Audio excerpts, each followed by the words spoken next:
Have you ever noticed how, just when you start drawing closer to God, something strange happens?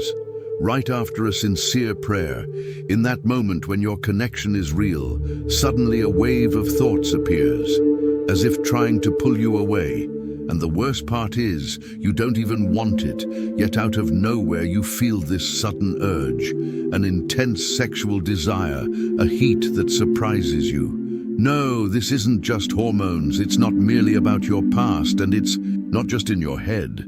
If this resonates with you, make sure to subscribe to the channel and give this video a like. Don't miss out on the guidance that can help you stay strong and connected.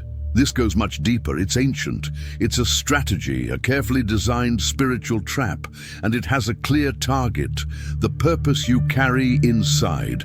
Listen carefully. The enemy doesn't waste time on those who are already far from the path. He isn't concerned with what poses no threat. He goes after the ones who have been called, those who carry light in their eyes and fire in their spirit. If he can manipulate your thoughts, little by little he tries to silence what God has placed within you. This isn't just any random desire. This isn't an ordinary temptation. It's a battle happening in the invisible realm, and its goal is clear: to interrupt what God is forming inside you. You were called to break chains, to set others free. So the attack comes, trying to chain you again. You were born to walk in purity and purpose, but he offers you poison disguised as pleasure. But today, your eyes will open. And when you truly see what's behind this, something inside you will never be the same again. Stay with me until the end, because what I'm about to reveal will transform the way you see this battle. Have you ever wondered why this temptation seems so tailor-made for you? As if it knows exactly where to strike. That's because it does. The enemy doesn't shoot in the dark. He watches, he analyzes. He has studied your history, your family line, your emotional triggers. He knows the weight of what you carry, and he knows that if you truly awaken, hell loses ground. You weren't born to fit in. You carry something divine that vibrates differently. That's why everything affects you more deeply. That's why your battles feel heavier. That's why you feel the fire descend over and over again. You are not just anyone. You are a threat, and the enemy knows it. He doesn't just want your body. He wants your clarity, your spiritual vision. Because if he can cloud your focus, he delays your calling. And there's something most people never talk about. This temptation you feel has been designed with precision, like a spiritual algorithm. It was built to exploit every wound, every moment of loneliness, every vulnerability in your soul. It's not because you're weak, it's because you're dangerous. Your purity is not just a choice, it's a sign from heaven. When you live in purity, your connection with God becomes sharper. You walk with boldness, you speak with impact, you change the atmosphere around you. Guilt turns into condemnation, and suddenly the very thing that used to drive you begins to fade. A distracted chosen one is a delayed chosen one, and that's the great trap. The attack doesn't arrive looking like a battle. It disguises itself as pleasure, as relief. But behind it there's a plan, and it's spiritual. The objective is to disconnect you from the fire that lives within you. This isn't just a phase. It's not something everyone goes through. It's war, and the battlefield is right there inside of you. Breaking free is difficult because these chains aren't made only of flesh. They're forged in the spirit. But now you're beginning to see with greater clarity. Now you understand that what once seemed like mere weakness was in reality a distraction designed to delay you. And the question that remains is, what comes next? Because in the next few moments, you're going to discover something even more important than the temptation itself. You'll understand what awakens it and why it intensifies precisely when you're about to break through. Stay with me, because the real enemy is about to be revealed. Let's go deeper now, because what I'm about to share is something very few truly understand. Let me tell you something important. Sexual desire itself is not the villain of this story. In fact, this desire was placed within you by something far greater, by God.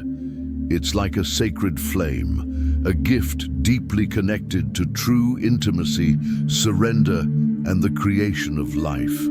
When experienced at the right time with awareness and within a covenant, this desire becomes something powerful, beautiful, almost divine. The problem begins when this flame meant to burn on the altar of purity is ignited in the wrong place, in secrecy, in isolation, in fantasy, in haste.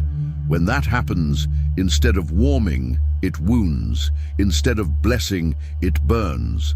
Desire, at its core, is a door, and every door leads somewhere.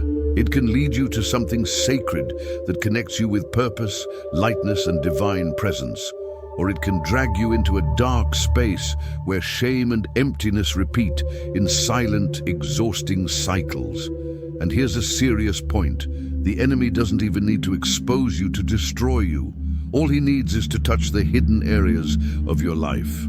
Every time you give in to that solitary impulse, every click that seems harmless, every thought you feed in silence, it's not just a moment of weakness, it's an opening. You end up activating something that goes beyond the physical, something spiritual.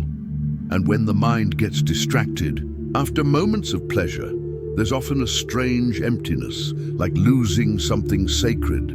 This isn't just physical, it's a spiritual exchange. You give away something valuable and are left with temporary relief and lasting guilt. Over time, the desire grows more distorted and doubt sets in, but you're not broken. You're in a spiritual battle. The goal isn't to destroy desire, but to redeem it. When healed and directed, it becomes a powerful force in God's hands. What feels like your greatest weakness may actually be your training ground and future source of healing for others. The enemy intensifies attacks right before breakthroughs, not because of your past, but because of your future. When you draw closer to God, resistance increases. Old desires and strong temptations resurface, not by coincidence, but as spiritual opposition. The enemy moves when heaven begins to move on your behalf. The enemy uses desires and distractions to keep you from reaching what is meant for you. There are spiritual doors and deep levels of connection with God that only open with a pure heart. He doesn't need to destroy you, just delay and distract you.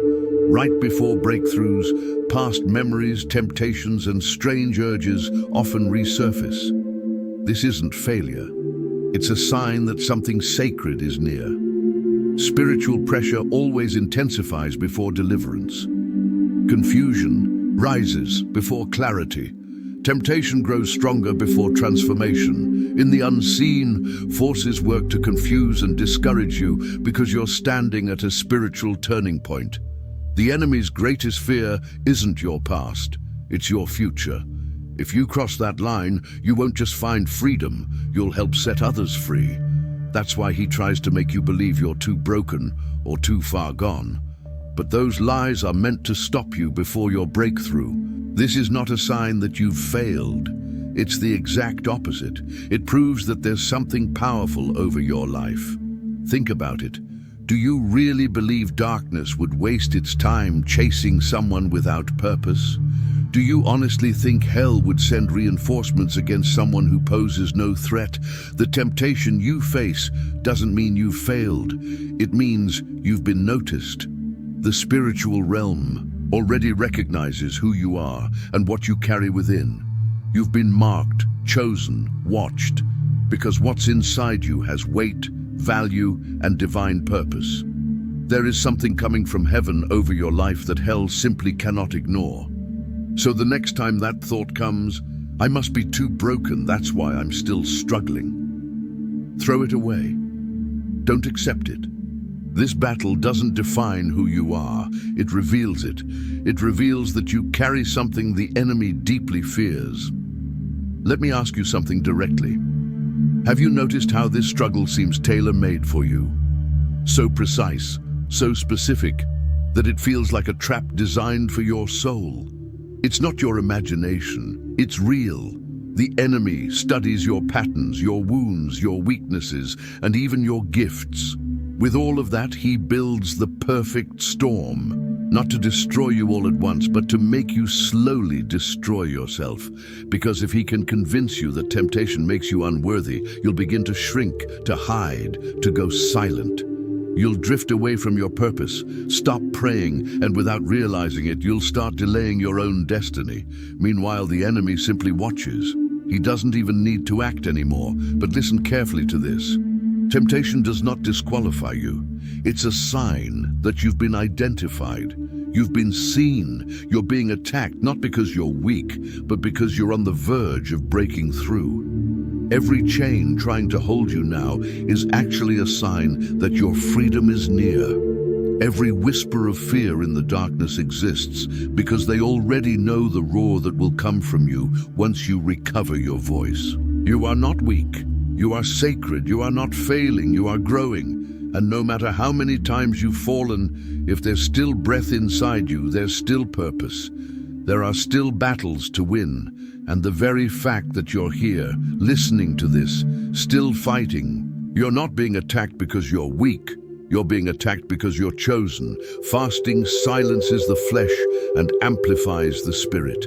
It's not punishment, it's a spiritual alignment that breaks chains and draws you closer to God.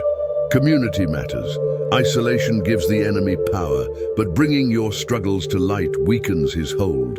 Honesty and accountability are powerful weapons. The flesh may be loud, but the spirit is stronger. Shame doesn't heal desire. Truth does. When doubt or accusation comes, declare who you are in God, chosen, redeemed, and strengthened by His grace. The Spirit that raised Jesus lives in you. You're not just surviving attacks. You're reclaiming what was lost, breaking chains and spreading freedom. When a chosen one awakens, hell panics. The battles you face are not meant to destroy you. They are meant to shape you. Every temptation, every struggle, every moment of doubt proves that something sacred lives within you. You are set apart, dangerous to the enemy, and your calling shakes the spiritual realm. This is never just about desires, it's about your legacy and destiny. You are holy, chosen, and empowered. What tried to destroy you will now fuel your purpose. Chains will fall, cycles will break, and you will walk in unstoppable authority. Stand firm, sharpen your spiritual sword, and declare, "My soul is not for sale." The war is real, but so is your victory. You are awakening, ascending, and ready to bring heaven's power to the earth.